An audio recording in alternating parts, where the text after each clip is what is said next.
Assalamualaikum warahmatullahi wabarakatuh. Bismillah, alhamdulillah, wassalatu wassalamu ala rasulillah, amma ba'du.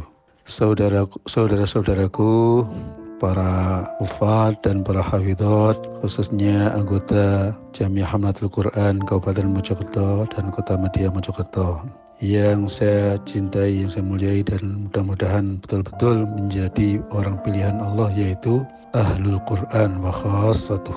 Kita semuanya ada di bulan Ramadan. Saya ingin sampaikan bahwasanya Ramadan dan Al-Quran tidak boleh dipisahkan. Ayat Al-Quran yang turun untuk perintah berpuasa itu dilanjutkan dengan ayat yang mengingatkan bahwa bulan Ramadan ini adalah bulan Al-Quran. Ya ayyuhalladzina amanu kutiba alaikumusiyam, seterusnya. Nanti setelah itu ketemu ayat syahrul Ramadan alladzi unzila fihil Quran. Nah, oleh karena itu maka hendaklah kita betul-betul Ramadan ini untuk semangat membaca murojaah, taraweh, dan lain sebagainya demi untuk memeriahkan Ramadan ini dengan Al-Quran. Di antara bukti-bukti bahwa Ramadan dan Al-Quran ini tidak boleh dipisahkan, yaitu bahwasanya inti ibadah bulan Ramadan yang paling utama, yang paling bisa kita lihat di mana-mana adalah puasa 1 bulan penuh dan al-qiyam, yaitu taraweh 1 bulan penuh. Nah, taraweh ini sebenarnya adalah untuk darasatul Quran. Di tempat kita saja di Indonesia ini masih belum banyak taraweh yang mengkhatamkan Al-Quran.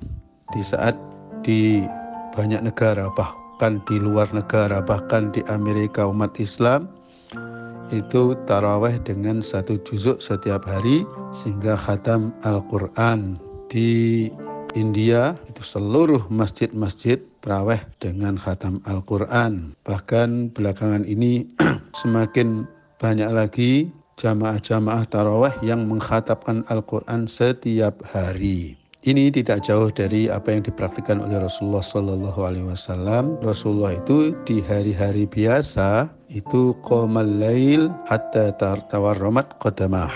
Bangun malam, sholat malam sampai bengkak kakinya. Bengkak kakinya ini ada orang yang menduga bahwa saking banyaknya rokaatnya naik turun. Ternyata tidak. Bengkak kakinya ini karena lamanya berdiri membaca Al-Quran.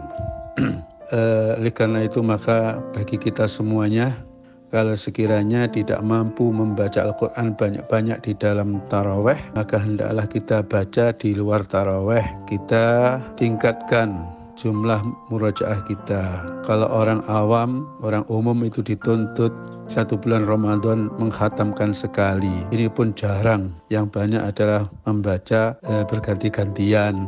Mungkin bagi kita semuanya bisa di dalam Ramadan ini sehari 3 juz, sehingga 1 Ramadan bisa khatam 3 kali. Ya. Karena apa? Lipatan pahala Al-Quran luar biasa, khususnya pada bulan Ramadan. Apabila kita baca di dalam sholat, 1 huruf dilipatkan 100. Apabila sholatnya berjamaah maka dikalikan 27 lagi. Apabila di dalam bulan Ramadan maka setelah dilipatkan 100 dilipatkan 27, dilipatkan lagi 70. Kemudian nuzul Quran adalah pada bulan Ramadan, sehingga ini membuat bulan Ramadan ini disebut sebagai bulan Al-Quran. Para ulama-ulama zaman dulu, ulama salaf, banyak sekali yang kalau bulan Ramadan menggantikan aktivitas harian dengan membaca Al-Quran pada bulan Ramadan.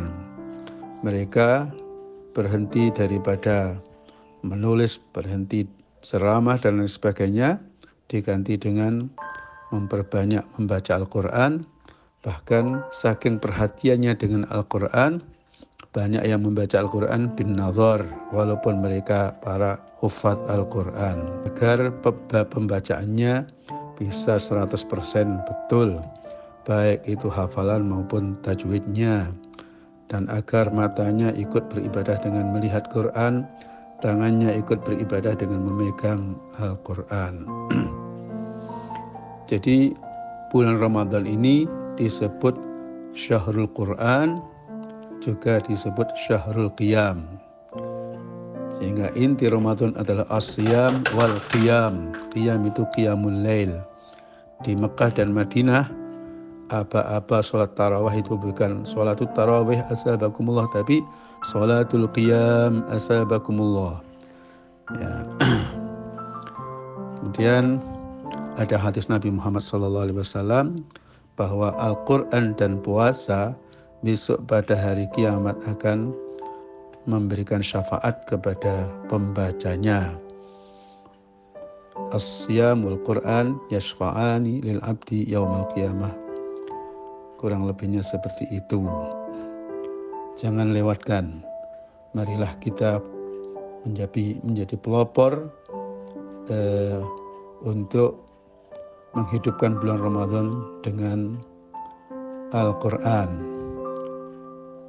Tidak harus membaca di masjid dan mushola, tapi di rumah-rumah kita ramaikan dengan membaca Al-Quran. Jangan sampai kita sebagai para hufadz itu lebih senang membaca Al-Quran di rumah orang lain, tapi di rumah kita sendiri tidak seberapa kita pakai untuk membaca Al-Quran. Al-baitul ladzi yuqra'u fihi al-Quran yaqsuru khairuh. Rumah yang dipakai membaca Al-Quran akan banyak kebaikannya. Wal baitul ladzi la yuqra'u fihi al-Quran yaqillu khairuhu. Rumah yang tidak dipakai baca Al-Quran sedikit kebaikannya. Mungkin banyak penyakitnya, rezekinya kurang, hati menjadi sering susah, dan kesolehan daripada keluarga ini menjadi berkurang. Taqabbalallahu minna as-siyam wal qiyam wa qiraatul Quran. Assalamualaikum warahmatullahi wabarakatuh.